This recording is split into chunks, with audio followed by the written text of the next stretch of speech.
July 14th, 1899, Volume 2, Jesus Cannot Leave One Who Loves Him. These days, my adorable Jesus continues to make himself seen very few times. His visit is like a flash. When one would want to keep on looking, it is already gone. And if sometimes he stays for a little while, it is almost always in silence. Other times, he says something, but the moment he goes away, he seems to withdraw that word, together with the light that comes to me from his word. So much so that afterwards I no longer remember anything of what he said, and my mind remains in the same confusion as before. What a miserable state! My dear Jesus, have pity on this misery. Continue to make use of your mercy. So in order not to be too long saying what happened to me day by day, I will say now all at once a few words he told me in these past days. I remember that after I had shed most bitter tears, Jesus made himself seen, and since I lamented to him that he had left me, Jesus called many angels and saints to himself, and turning to them he said, "Listen to what she says, that I have left her. Tell her a little. Can I leave those who love me? She has loved me. How can I leave her?" The saints were in agreement with the Lord, and I remained more humiliated and confused than before. Another time after, I said to him, "In the end, you will end up leaving me completely." Jesus said to me, "Daughter, I cannot leave you, and as a pledge of this I have placed my sufferings in you."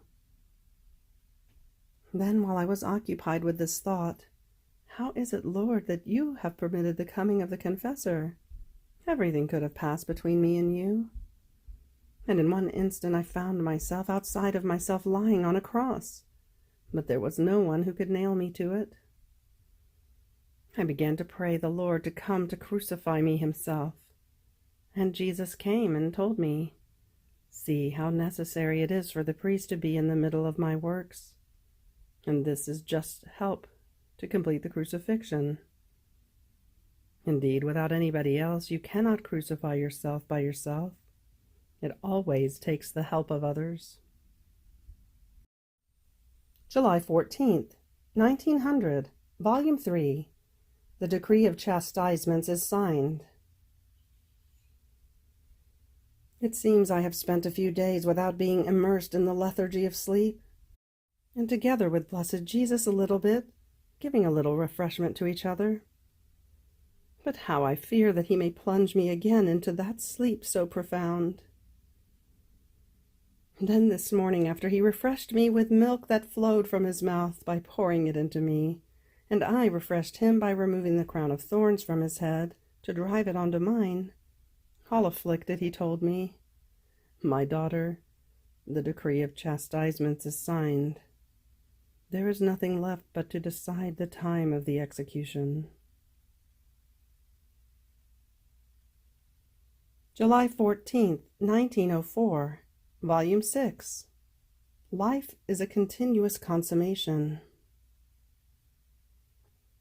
My days are becoming more and more sorrowful because of the almost continuous privations of my adorable Jesus. I myself do not know why I feel my soul and also my body being devoured by this separation. What a consuming torment! My only and sole comfort is the will of God, because if I have lost everything, and also Jesus, this holy and most sweet will of God alone is in my power. Also, feeling that my body too is being devoured, I flatter myself that it will not take too long for it to melt, because I see that I feel it succumb, and therefore I hope that one day or another the Lord may call me to himself and end this hard separation. Then this morning, after much struggling, oh, how much, he came for just a little and told me, "My daughter, life is a continuous consummation. Some consume it for pleasures, some for creatures, some for sinning, others for interests, some for whims. There are many kinds of consummation. Now, one who forms this consummation all in God can say with all certainty, Lord, my life has been consumed with love for you, and I have not only consumed myself, but I have died for love of you alone. Therefore, if you feel yourself being consumed continuously because of my separation, you can say that you are dying continuously in me, and that you suffer many deaths for love of me. And if you consume your being for me, as great as the consummation of yourself is, so much do you acquire of the divine within yourself. July 14th, 1907, Volume 8. Everything in the soul must be love. Continuing in my usual state, Blessed Jesus came for a little while, and without thinking I asked, Lord, yesterday I went to confession. If I had died since confession remits sins, would you not have brought me straight to heaven? And he, My daughter, it is true that confession remits sins, but the surest and most certain thing to be exempt from purgatory is love. Love must be the predominant passion in the soul. Love, her thought, her word, her movements, everything must be enveloped by this love. In this way, finding her all love, the uncreated love absorbs the created love within itself. In fact, purgatory does nothing but fill the voids of love that are present in the soul. And once it has filled these voids, it sends her to heaven. But if these voids are not there, it is not something that belongs to purgatory. July 14th, 1909, Volume 9. God alone can infuse peace in the soul. I have gone through a most bitter time because of the privation of Blessed Jesus. At most, he would make himself seen like shadow and lightning, and sometimes even the lightning seemed to be running away. My mind was troubled by this thought. How cruelly he left me. Jesus is so good. Maybe it wasn't him who used to come. His goodness would not have done this to me. Who knows whether it was the devil or my fantasy or dreams? But my inmost soul did not want to hear this. It wanted to remain at peace, and seemed to be annoyed by everything. It would penetrate more and more into the will of God. It would hide in it, falling into a profound sleep in his holy will, and there is no way for it to wake up. It seems that good Jesus encloses it so much in his will that he does not allow one to find even the door in order to knock and let it hear that Jesus has left it. And so it sleeps and remains at peace. Receiving no answer, the mind says to itself, Am I the only one who should take the bile? I too want to become calm and do the will of God. Whatever comes, let it come, as long as I do his holy will. This is my present state. Now this morning, as I was thinking of what I said above, good Jesus told me, My daughter, if these were fantasies, dreams, demons, they would not have so much strength as to make you possess the halo of peace, and not for one day, but for as many as 25 years. No one could have made that aura of sweet peace breeze inside and outside of you. Only the one who is all peace. And if a breath of disturbance could surprise him, he would cease to be God. His majesty would be obfuscated, his greatness shrunk, his power weakened. In sum, the whole of the divine being would receive a shake. The one who possesses you and whom you possess is over you. He watches over you continuously for any breath of disturbance. Remember that in all of my comings I have always corrected you if there was a breath of disturbance in you, and nothing would displease me more than not seeing you in perfect peace. And only then would I disappear from you, when I would see you all peaceful again. Fantasy, dreams, and much less the devil, do not have this virtue, and even less can they give it to others. Therefore calm yourself and do not be ungrateful to me. July 14th, 1921, Volume 13. Just as the sun forms the life of all nature, the divine will forms the life of the souls. My will was swimming in the eternal volition, and an incomprehensible light made me comprehend and told me, "My daughter, it happens to one who lives in my will as to the earth exposed to the sun. The sun, king of all creation, dwells above all, and the whole of nature seems to be begging the sun for that which forms its life, its beauty, its fecundity. The flower begs the sun for its beauty, its color, its fragrance, and as it blooms and opens out, it opens its mouth to receive from the sun the heat and the light in order to acquire color, fragrance, and to form its life. The plants beg the sun for maturity, sweetness, and flavor. All things beg their life from the sun. My will is more than sun.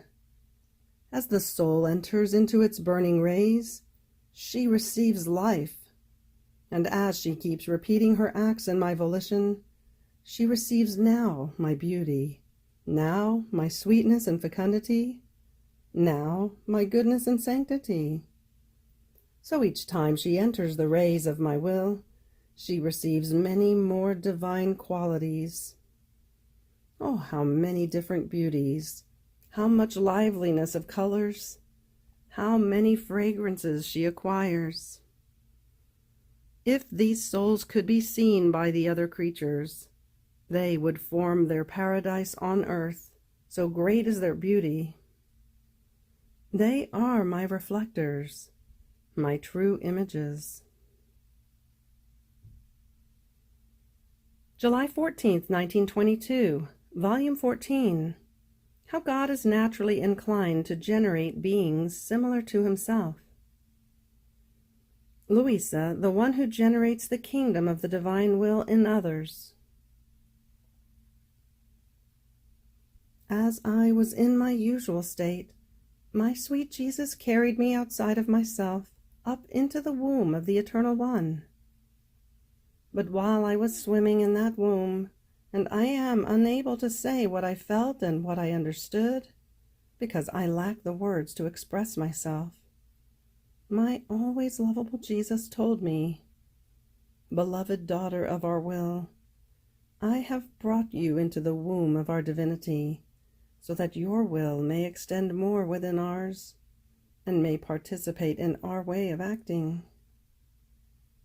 Our divinity is naturally inclined to generate. It does nothing but generate continuously, and all things created by us carry with them the virtue of generating. The sun generates light in each human eye, in each work and step. It seems that it multiplies for each man, for each plant, and for each point of the earth. If it did not have this virtue, this connection with its Creator who generates, by no means could the sun give light to all and be at everyone's disposal. The flower generates another flower, fully similar to itself. The seed generates another seed. Man generates another man. All things carry with them the virtue of generating from their Creator. So we are so very naturally inclined to generate and to reproduce from ourselves beings similar to ourselves. This is why I have called you into our womb, so that as you live with us, your will, diffusing within ours, may expand and generate sanctity, light, and love together with us. And multiplying in everyone with us, it may generate in others that which it has received from us. This is the only thing wanted by us which is left for us to fulfill with regard to creation, that our will act in the creature as it acts in us. Our love wants to unleash our will from our womb in order to place it in the creature, but it keeps looking for one who is disposed, who would recognize it and appreciate it, in order to generate in her what it generates in us. This is the reason for so many graces, so many manifestations about my will. It is the sanctity of my will that demands that it be known, loved, and revered before being placed in the soul, that it be able to display all its virtue and power within her, and that it be surrounded by the cortege of our own graces. So everything I do to you is nothing other than equipping and adorning the dwelling of my will. Therefore be attentive. Here in our womb you will learn our ways better, and you will receive all the prerogatives which befit the designs we have formed over you. July 14th, 1923, Volume 15, Expectation of a New Era. The surest sign that it is near. As I was in my usual state, my good Jesus came, but all afflicted. It seemed to me that he could not detach from me, and all goodness told me, "My daughter, I have come to make you suffer." Don't you remember when I wanted to chastise man and you did not want me to, wanting to suffer yourself in their place? And in order to make you content, I told you that instead of doing 10, for love of you, I would do 5. Now the nations want to fight against one another, and those which believe themselves to be the most powerful are taking up arms to their teeth in order to destroy the weak nations. This is about total destruction, my daughter. This is why I have come to make you suffer, to give you that 5 which I promised you. Side note, the reference for the 5 promised were from April 16th, 1904, Volume 6, and October 29th, 1907, Volume 8. My justice will give to fire and water the power of the office which they contain, in order to destroy peoples and entire cities. Therefore, a little bit of your suffering is necessary, in order to reduce the chastisements by half. Now, while he was saying this, he moved in my interior as though holding many instruments in his hands. And as he moved them, sufferings and pains were formed, with such tearing of all my members, that I do not know how I remained alive. And when he would see me moaning and shivering because of the intensity of the pains, with the air of one who has triumphed over everything, Jesus would say to me, "You are my life, and with my life I can do whatever I want." And he would continue his crafting to make me suffer. May everything be for the glory of God, for the good of my soul, and for the salvation of all. Then afterwards he added, "My daughter, the whole world is upside down, and everyone is awaiting changes, peace, new things. They themselves gather to discuss about it, and are surprised at not being able to conclude anything and to come to serious decisions. So true peace does not arise, and everything resolves into words, but no facts. And they hope that more conferences may serve to make serious decisions. but they wait in vain. In the meantime, in this waiting, they are in fear, and some prepare themselves for new wars, some hope for new conquests. But with this, the peoples are impoverished and are stripped alive, and while they are waiting, tired of the sad present era, dark and bloody, which enwraps them, they wait and hope for a new era of peace and of light. The world is exactly at the same point as when I was about to come upon earth. All were awaiting a great event, a new era as indeed occurred. The same now, since the great event, the new era in which the will of God may be done on earth as it is in heaven, is coming. Everyone is awaiting this new era, tired of the present one, but without knowing what this new thing, this change is about, just as they did not know it when I came upon earth.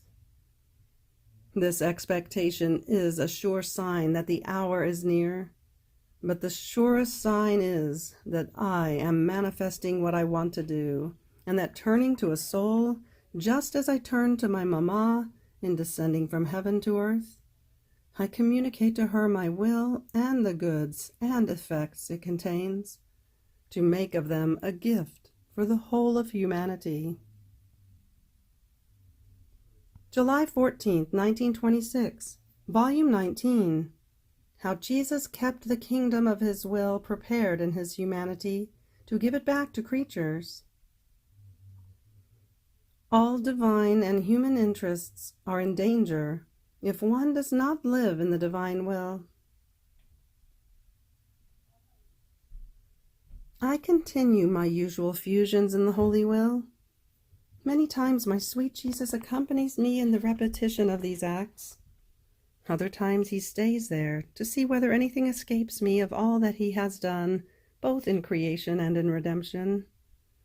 And all goodness he makes it present to me, that I may place even just one little I love you, one thank you, one adoration, telling me that it is necessary to recognize to what point his will has extended the boundaries of the kingdom of his volition for love of the creature, that she may go around this kingdom to enjoy it, and through her love, her possession of it may become more stable.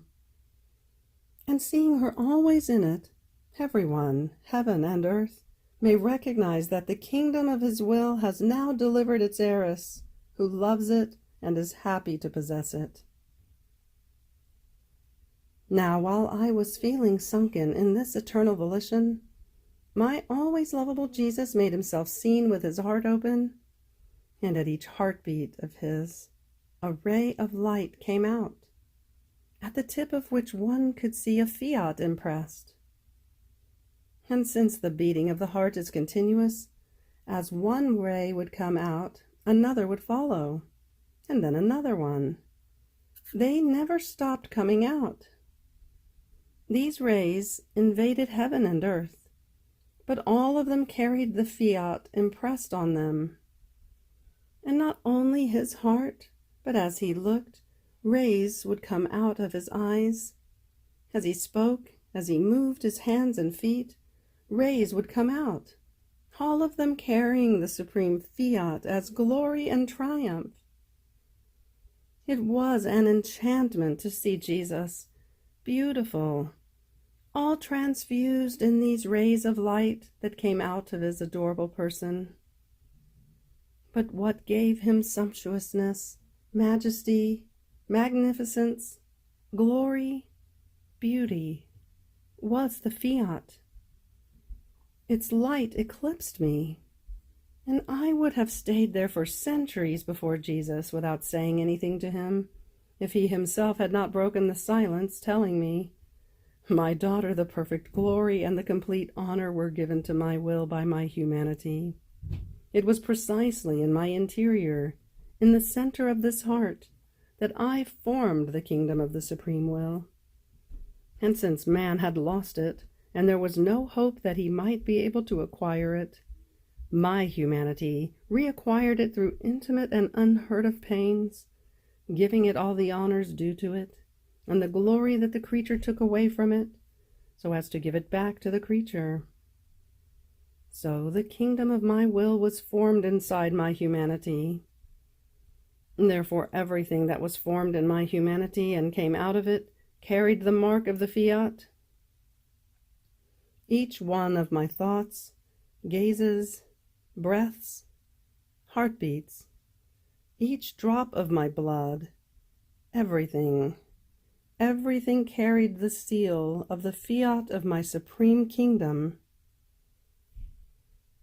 This gave me so much glory and embellished me so much that heaven and earth remained below and as though obscured before me, because my divine will is superior to everything and puts everything under itself as its footstool. Now, in the round of the centuries, I looked for one to whom to entrust this kingdom, and I have been like a pregnant mother who agonizes, who suffers, because she wants to deliver her baby but cannot do it. Poor mother, how much she suffers, for she cannot enjoy the fruit of her womb. More so since the existence of this birth, which is mature and does not come out, is always in danger. More than pregnant mother have I been for so many centuries. How much I have suffered.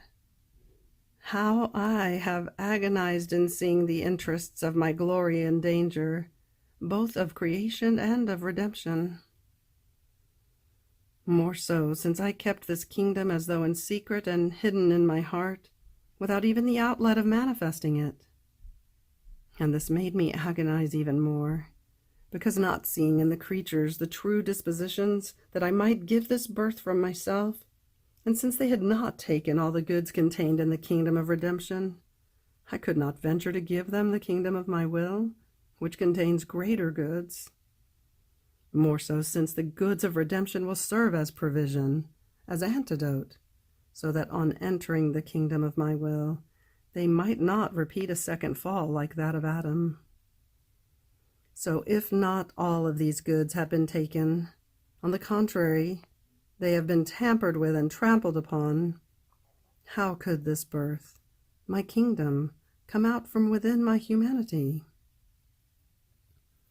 Therefore I contented myself with agonizing, suffering, waiting, more than a mother, so as not to expose this dear birth from myself, my kingdom, to any danger.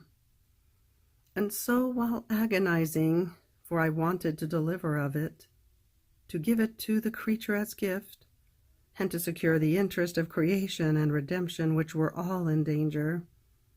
In fact, until man returns into the kingdom of the supreme will, our interests and his will always be in danger, because outside of our will, man is always a disorder in our creative work. He is a clashing note that takes the perfect harmony away from the sanctity of our works. I looked at the round of centuries, waiting for my little newborn in the kingdom of my will, placing around her all the goods of redemption for the safety of the kingdom of my will. And more than a suffering mother who has agonized for so long, I entrust to you this birth from myself and the destiny of this, my kingdom. And it is not only my humanity that wants to deliver of this birth that cost me so much, but the whole creation is pregnant with my will and agonizes because it wants to deliver of it for the creatures, to establish once again the kingdom of their God in the midst of creatures. Therefore, creation is like a veil that hides my will, which is like a birth within it. The creatures take the veil and reject the birth present inside of it. The kingdom of my will is the sun, but while they take the effects of the sun, which like veil conceals my will and the goods it produces, they reject my will. They do not recognize it, nor do they let themselves be dominated by it. So they take the natural goods present in the sun, but reject the goods of the soul. The kingdom of my will that reigns in the sun and wants to give itself to them. Oh, how my will agonizes in the sun, wanting to give birth from the height of its sphere in order to reign in the midst of creatures. The kingdom of my will is the sky, looking at the creatures with its eyes of light, which are the stars, to see if they want to receive it, so that it may reign in their midst. The kingdom of my will is the sea. It makes itself heard with its roaring waves, and its waters hide it like a veil. But man makes use of the sea. He takes its fish, but does not bother about my will, and causes it to agonize like a birth constrained in the womb of the waters. So all the elements are pregnant with my will, the wind, the fire, the flower, the whole earth. They are all veils that conceal it. Now, who will give this outlet and relief to my humanity? Who will break these veils of so many created things that conceal it? One who will recognize in all things the bearers of my will, and paying the honors due to it, will let it reign in her soul, giving it dominion and her subjection. Therefore, my daughter, be attentive. Give this contentment to your Jesus, who has agonized so much until now to release this birth of my supreme kingdom. And together with me, the whole creation as a single act will break the veils and will deposit in you the birth of my will that all things conceal. July 14th, 1928, Volume 24. How one who lives in the divine will forms her little seas within God himself. How the divine will is light, and it looks for light, and how all evils become lost before its light. Prodigy of the Fiat. I feel myself completely in the divine Fiat, and my adorable Jesus showed before my mind an interminable sea of light.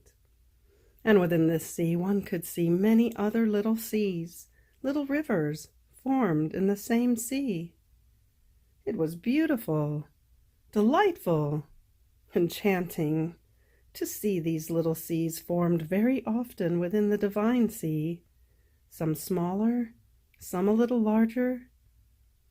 It seemed to me as when possibly we are in the sea, and as we dive into it, the water divides, and, forming a circle around us, it gives us the place in order to be able to stay in the sea, in such a way that one can see many people in it who are not seas, because the sea does not have the virtue of converting us into water, while our God has the virtue of converting us into his very light.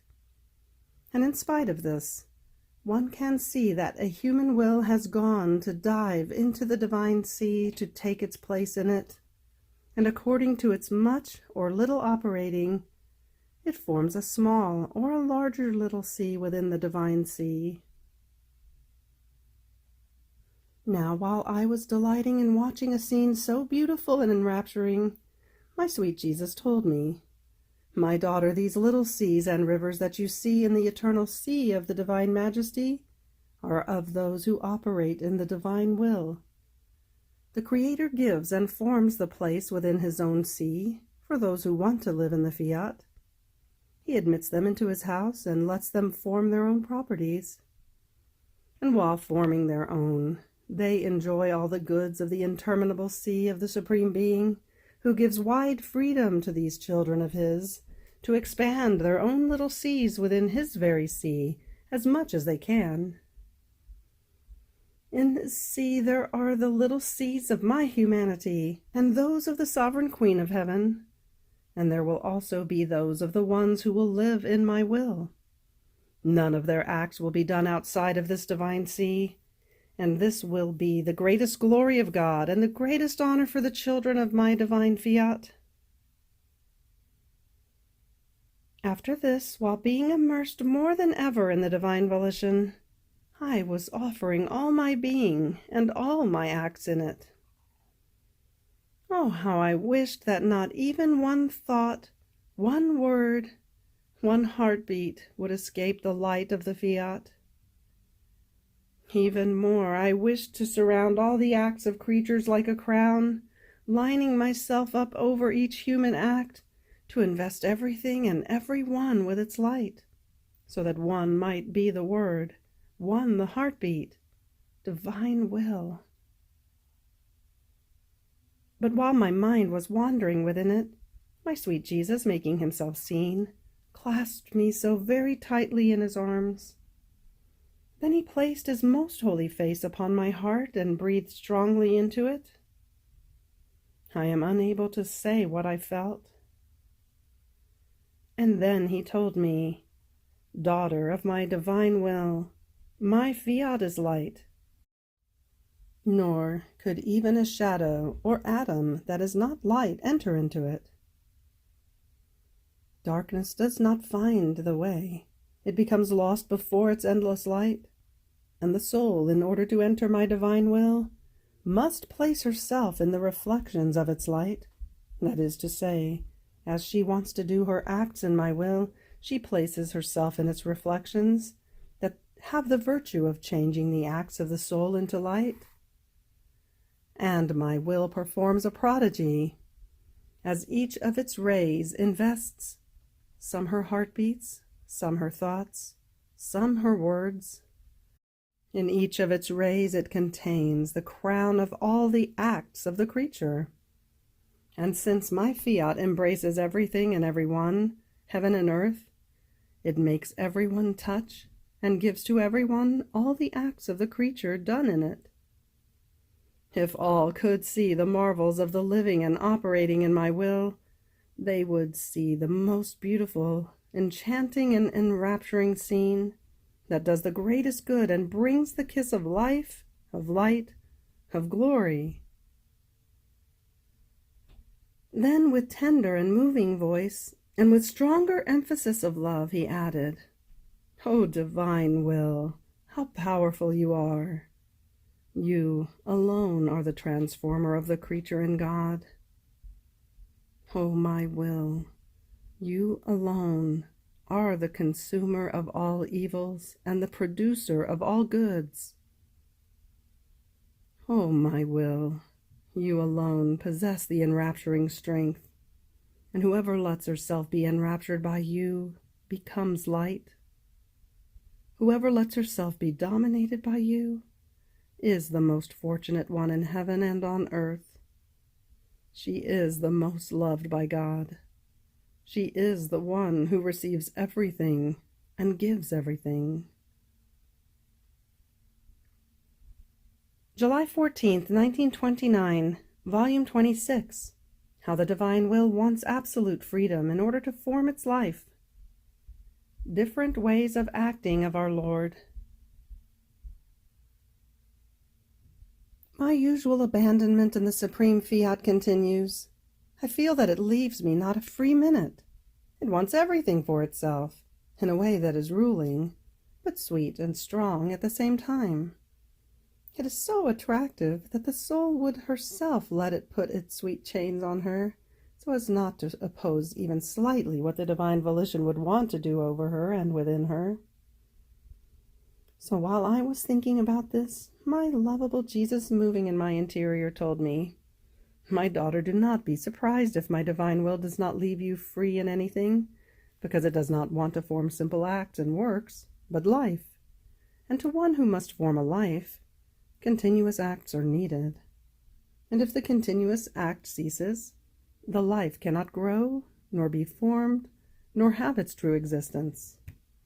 And so this is why my divine will, wanting to form its divine life in you, wants to be free.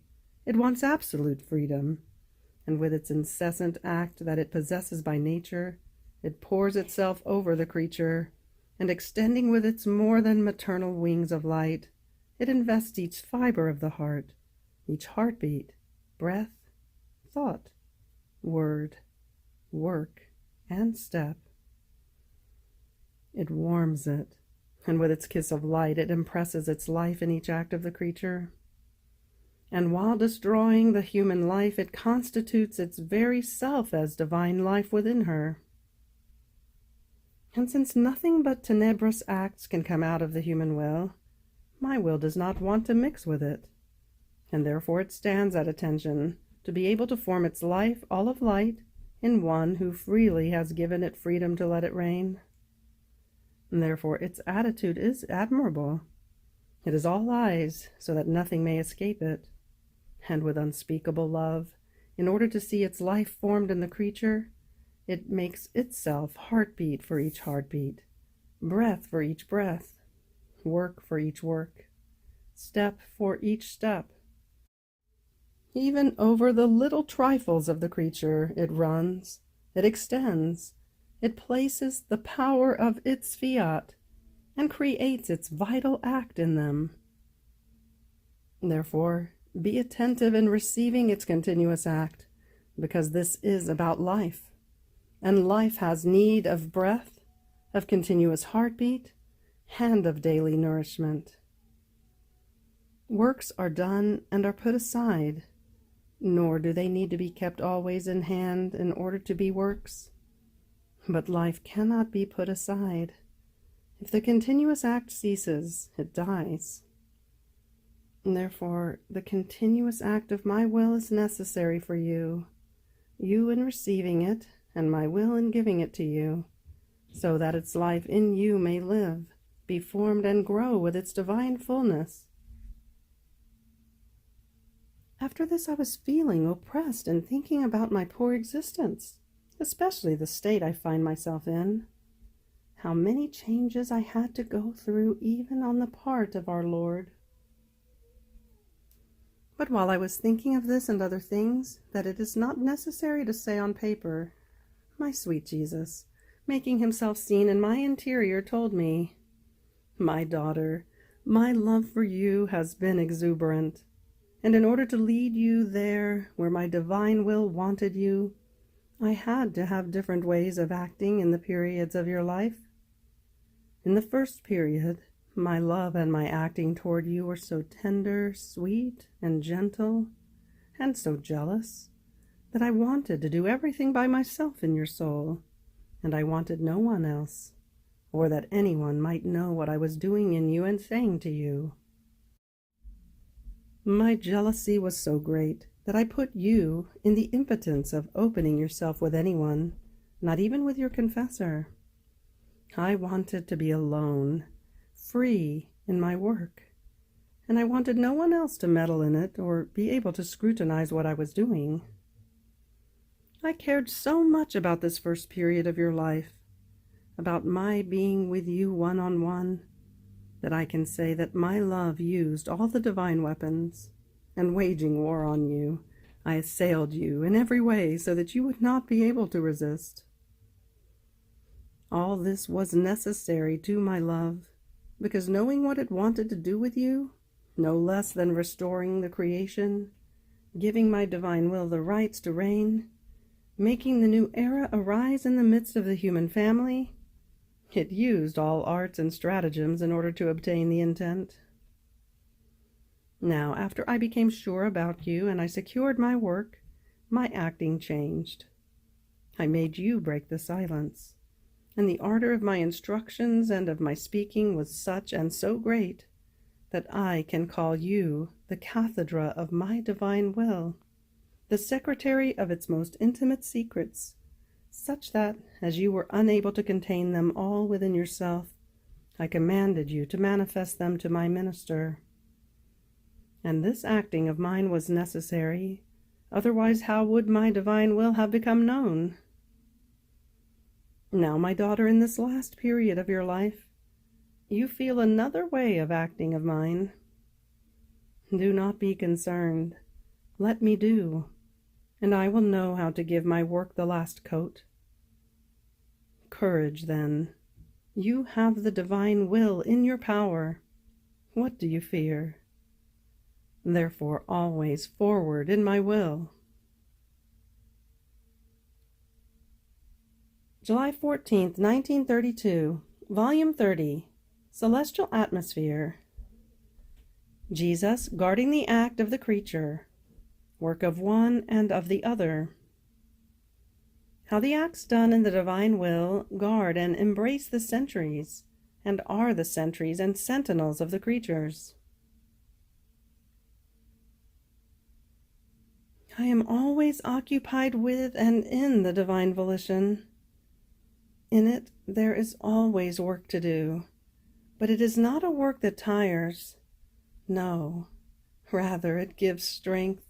It makes the divine life grow and inundates one with joy, with peace. One feels a celestial atmosphere inside and out. But while I was swimming in the eternal waves of the divine volition, my highest good, Jesus, visiting my little soul, told me, "Blessed daughter, it is I who form the celestial atmosphere inside and outside the creature. In fact, as soon as she enters into my divine volition, I place myself as guard of the act that she is doing, and she forms the soil with her acts, and I form the divine seed to cast it into the act of the creature. So her acts serve as soil, and I, celestial farmer, by filling her with my seeds, use this in order to reap the harvest of the works that are done in my will. Do you see then what the continuation of the acts done in my divine will is for? It serves to give me the work and the occasion never to leave the creature, because she gives me always something to do, and I do not want to, nor can I leave a soil so precious, formed in my will and exposed to the vivifying rays of the divine sun, empty. Therefore it calls you to work in my volition, and you call me, and oh, how sweet it is to work together in my fiat. It is a work that does not tire. On the contrary, it is bearer of rest and of the most beautiful conquests." Then he added, "My daughter, you must know that our acts, which we do in the creature, contain 3 acts in one: the preserving act, the nourishing act, and the first creative act. With these 3 acts in one, we give perennial life to our acts, and the creature who possesses them feels within herself the creative power, which removes from her all the weaknesses of the human nature. The nourishing one keeps her always occupied, giving her its food to prevent her from taking any other food, and preserves her from all evils. This nourishment is like the embalming that prevents corruption. And the preserving act strengthens and keeps the good, pure, and beautiful. These, our 3 acts in one, are like impregnable fortresses that we give to the creature who lets our will reign in her, which render her so fortified that no one can harm her. After this, my little mind continued my round in the divine will, searching for its acts, in order to enclose my acts within its own and make them one. And this is all the contentment of my long exile, to be able to operate together with the supreme volition, to make my acts disappear in its own. I feel I take heaven as though in my power. I feel the eternal beatitudes flow in them, in such a way that I feel neither distant nor estranged from my dear celestial fatherland. So while my mind was as though crowded by thoughts on the divine will, my highest good, Jesus, repeating his short little visit, told me, "My little daughter of my will, I want you to know that for each of your acts in it, you are regenerated and grow as many times, in a completely new way, in our fiat. So you feel heaven, and the Supreme Being has the great contentment of regenerating in the act of the creature. To form our life in her act is our feast, our longing. We unite all our stratagems of love and receive the complete glory that the creature can give us.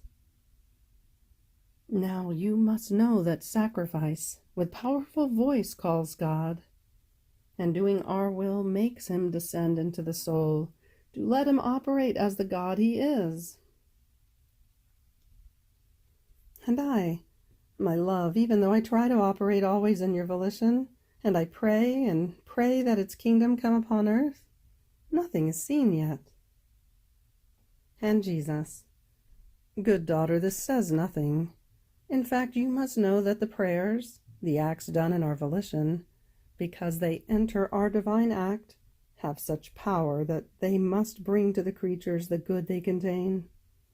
They place themselves as guards of the centuries, and they guard them with so much love, and with unconquered patience they wait and wait, and with the light that they possess they knock at the hearts. They make themselves light for the minds, and without ever tiring, because they are not subject either to tiredness or to diminution of power. They act as sentries, as faithful sentinels, who do not leave other than when they have given the good that they possess. These acts are the possessors of my volition, and in an absolute way they want to give it to creatures, and if one escapes them, they take aim at another. If one century does not receive them, they do not stop, nor do they depart, because we have given them the centuries in their power, and they form and will form our divine army in the midst of the human generations, to form the kingdom of our will. In these acts there is the human, crowned with divine power, and they give to the creatures the right to possess such a kingdom. There is our will operating in these acts, and it gives God the right to reign and dominate the creature with our omnipotent fiat. They are like the down payment and capital that pay God on behalf of creatures, and have the right to give what they have paid for to the human generations. And like sun that does not withdraw or ever tire of beating on the earth with its light to give the good it possesses, so do they, more than sun, go around through each heart. They go around the centuries. They are always in motion, nor do they ever give up until they have given my operating will, which they possess. More so, since they know with certainty that they will obtain their intent and victory. Therefore, if you see nothing, do not be concerned. You continue your life and your acts in my will. This is more necessary than anything, to form the currency in order to pay for a kingdom so holy on behalf of your brothers. And besides, you must know that my very life spent on earth and my own acts find themselves in the same condition.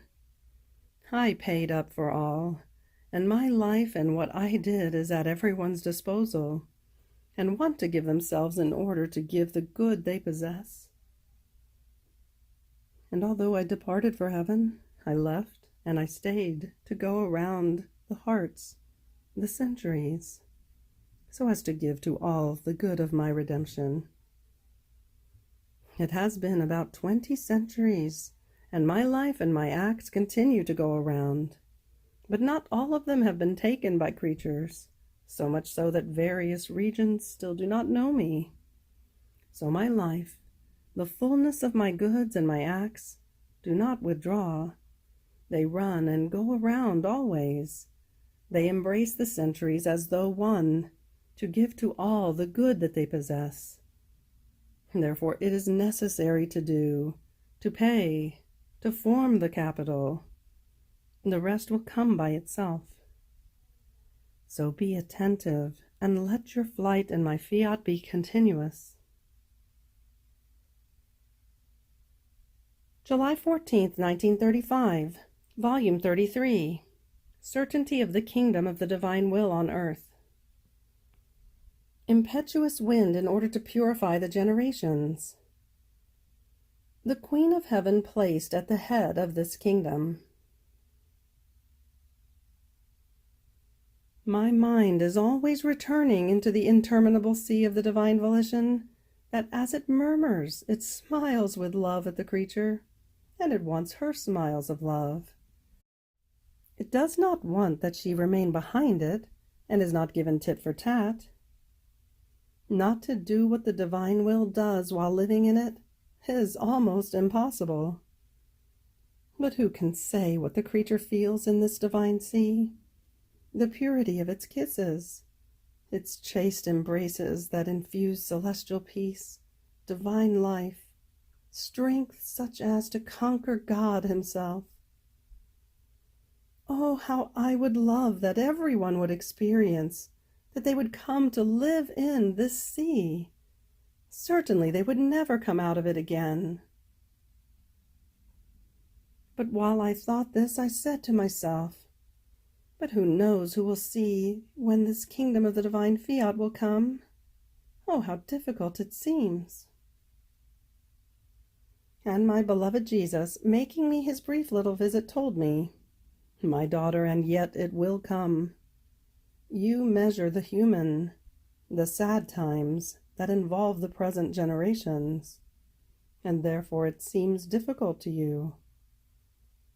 But the Supreme Being has divine measures that are so very long, such that what is impossible for human nature is easy for us. We should not act other than an impetuous wind that will be so strong that they will be carried by the currents of the wind that will purify the unhealthy air of the human will and of all the sad things of these times. It will make a heap of them, and it will scatter them like dust invested by an impetuous wind. Our wind will be so strong, impetuous, and ruling that it will not prove easy to resist it, even more because its waves will be crammed with graces, with light, with love, that will drown the human generations, and they will feel themselves transformed.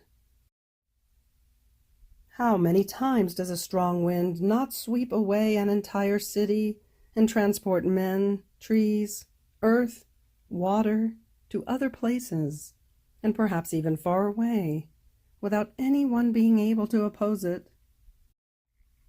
Even more our divine wind, wanted, decreed by us with our creative strength. And then there is the Queen of Heaven, who, with her empire, continuously prays that the kingdom of the divine will come on earth. And when have we ever denied her anything? For us, her prayers are impetuous winds, such that we cannot resist her.